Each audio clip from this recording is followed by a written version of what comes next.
Police superintendent has been on the job for a month. In one of his first in-depth interviews, David Brown talks about being a cop in the COVID era and how he will measure success in the ongoing battle against violence. How y'all doing? Doing okay? Yeah, no. Hey, how you doing, Vaughn? Good to meet you. The city's new top cop, Yeah, y'all take care. Be safe now. Above everything, be safe. is a rookie when it comes to Chicago. How in the world do you get to know a department of 13,000 people when it's hard to be face-to-face with people? One person at a time is how I'm approaching building relationships. According to the best of my ability. Congratulations. David Brown is no stranger to law enforcement, At the scene where he was killed, having spent decades with the Dallas Police Department, leaving as chief. the suspect stated he wanted to kill white people. His challenge now is to run a department during a pandemic. What is your concern there with you all being the social distancing police? I am concerned with it, but we took an oath to protect lives.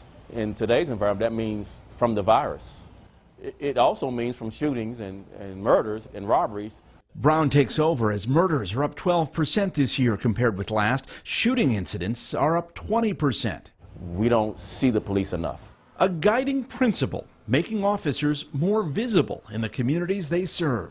I like cops in uniform, in marked cars, and there's no secret that they're the police. I'm less inclined to specialize and be in plain clothes and unmarked or leased cars.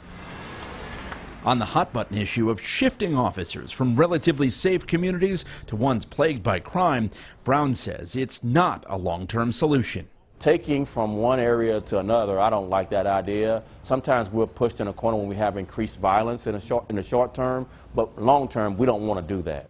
Brown describes himself as a Southern gentleman who wants his officers to show the community more respect. He insists that will build trust in the wake of incidents like the Laquan McDonald shooting. But you and I know a lot of cops who will say, hey, they're not giving me respect. I'm not walking into situations that are primed for respect, love, and understanding. I get that, but everyone deserves a measure of respect, regardless of their criminality, socioeconomic demographic. Move back! Get back! Chicago's new superintendent comes to the job with a unique life experience. Evil, tragedy. 5 of his officers were killed in an ambush in 2016. 6 years earlier, his adult son, who reportedly suffered bipolar disorder, shot and killed an officer and a civilian outside of Dallas.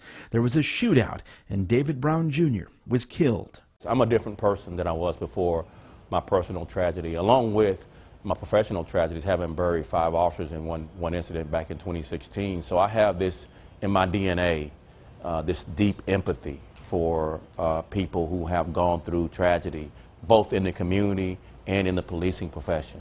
It's equal. I don't make a distinction, nor do I feel the need to make a choice between one or the other. I appreciate people like both of you willing to do the job.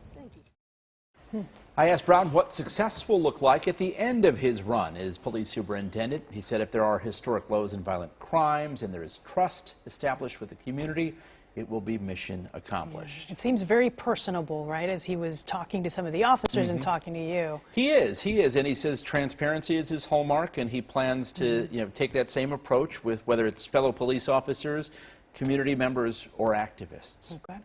We'll be following.